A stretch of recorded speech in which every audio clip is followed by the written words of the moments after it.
Mes chers yogis, petite yogi a perdu ses cheveux suite à une perte de poids que je peux pas qualifier en fait parce que 8 kilos en 9 mois, ça peut très bien être un peu moins d'1 kilo par mois, comme ça peut être beaucoup au départ et très peu par la suite. Donc on peut avoir rencontré une diététique qui soit complètement différente entre le début des 9 mois et la fin.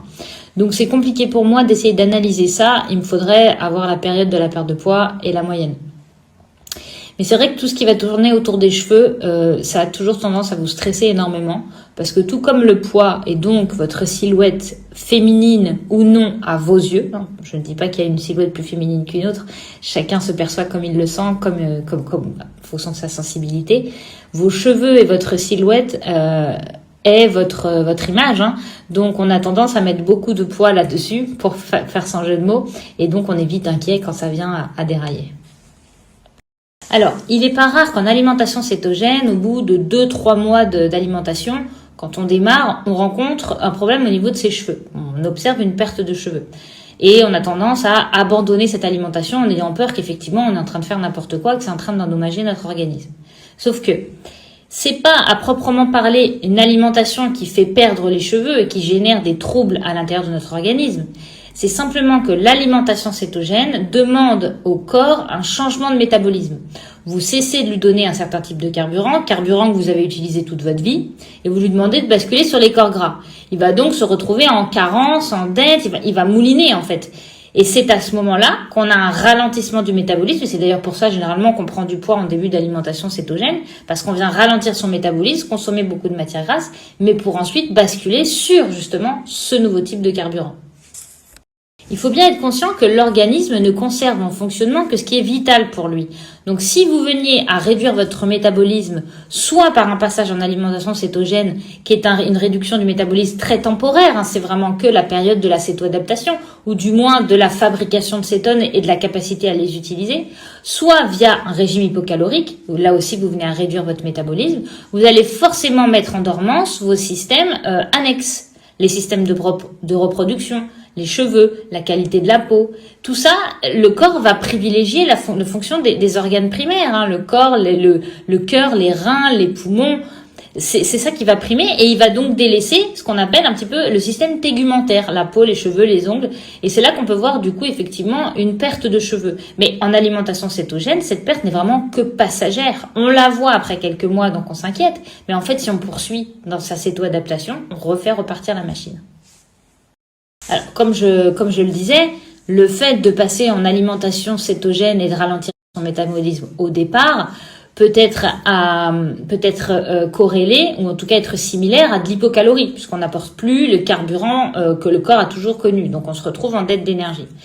Si vous êtes lancé dans une alimentation cétogène mais qu'en plus de ça vous étiez en hypocalorie, vous aviez peur de mettre du gras et du coup vous avez perdu beaucoup de poids au départ lié à cette absence de gras, inévitablement, vous allez vous retrouver avec 2 fois plus de perte de cheveux et d'un changement métabolique et d'un hypocalorie. Donc c'est pour ça qu'il faut faire attention à la vitesse de perte de poids. Je préfère qu'elle soit douce et dans la durée de manière régulière, plutôt qu'elle soit rapide et bloquée, parce que là, vous avez ralenti votre métabolisme, vous l'avez donc coincé dans un système où il n'a plus d'énergie et il se met du coup à faire perdre les capacités à son système tégumentaire.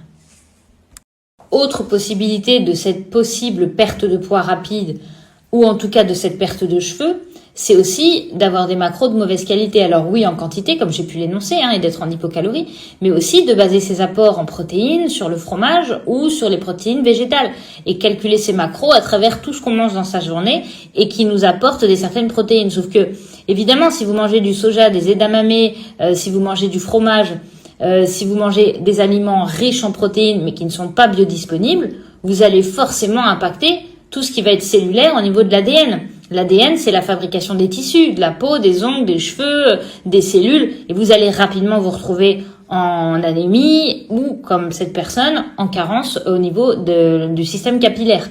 Donc, il y a aussi ce petit point sur lequel il faut faire attention, c'est la qualité de ces macros, la quantité et la qualité. Donc c'est pour ça que cette question sur les cheveux, les réponses sont multiples et variées.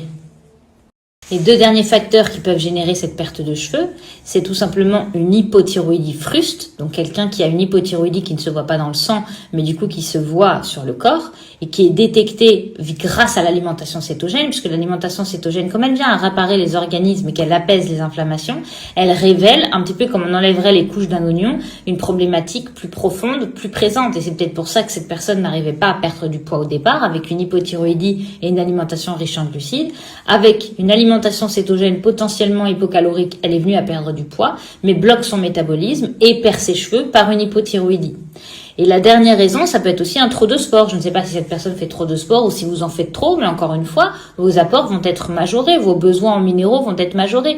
Donc il faut vraiment prendre en considération ces besoins propres d'un métabolisme de base et sa dépense énergétique qui va faire appel à davantage de cofacteurs et de carburants. Donc, pour répondre à sa dernière question, qui est qu'est-ce qu'on peut faire pour la repousse? Alors déjà, qu'il n'y ait plus de perte de cheveux, c'est génial. Ça peut potentiellement dire que c'était sa céto-adaptation qui était très compliquée et du coup, son métabolisme était un peu ralenti malgré qu'elle perde du poids, mais que les cheveux étaient secondaires pour l'organisme et donc préférait s'en passer. Ou plein d'autres hypothèses que j'ai pu émettre. En tout cas, s'il y a un conseil que je peux vous donner, c'est de vérifier la qualité de vos macros. Protéines animales, 1 gramme de kilo de poids de corps minimum. D'avoir suffisamment de matière grasse, entre 1,5 et 2,5 grammes en fonction de votre quantité de protéines. Bien évidemment, vos bilans sanguins, regardez tout ce qui touche à votre à tout ce qui va être autour de l'anémie, voir si vous avez manqué pas de fer, si vous manquez pas d'hémoglobine, de globules rouges, voir si vous manquez pas de minéraux évidemment, et tout ce qui va tourner autour de la thyroïde, TSH, T4, T3 et potentiellement les anticorps. Et ensuite, vous pouvez vous complémenter. Je vous explique quel complément. Donc évidemment les compléments de base, le magnésium, la vitamine D, le fer si vous êtes en carence, les vitamines B qui elles vont vraiment être très intéressantes et très importantes pour la thyroïde et pour la construction des cheveux, de la peau, des ongles, et énormément de cofacteurs, la coenzyme Q10 qui va vous aider à faire tourner la mitochondrie, le zinc, le sélénium et l'iode pour la thyroïde. Qu'est-ce qu'on va voir d'autre?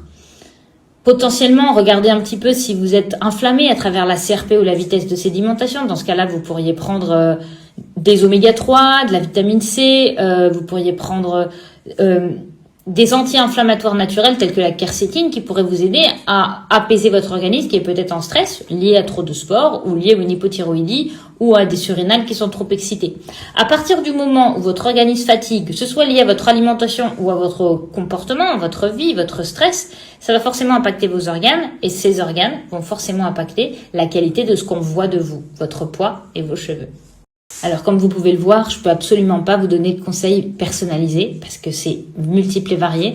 Ne serait-ce que sur la phrase où elle me dit qu'elle a perdu de 8 kilos en 9 mois, déjà là je me pose plein de questions. Donc vous doutez bien que les conseils que je vous donne là sont très généralistes et ne les prenez pas entre guillemets à bras le corps et foncez sur tout ça. Continuez à regarder vos bilans sanguins, venez me poser des questions à la rigueur, venez prendre un tête-à-tête, venez prendre un coaching. Voilà, moi je vous donne juste des pistes. J'essaye de vous éclaircir la voie et surtout de vous empêcher d'avoir peur de l'alimentation cétogène face à votre santé, laquelle vient réparer votre métabolisme à la condition qu'elle soit bien faite. Mais aussi, quand on vient réparer un métabolisme, parfois il faut déconstruire. Donc peut-être que ce passage de perte de cheveux est nécessaire pour reconstruire de qualité un cheveu par la suite. Donc, observez votre corps, observez vos bilans, observez votre alimentation, faites des choix en conséquence et si vous avez besoin d'aide extérieure, n'hésitez pas à venir me voir.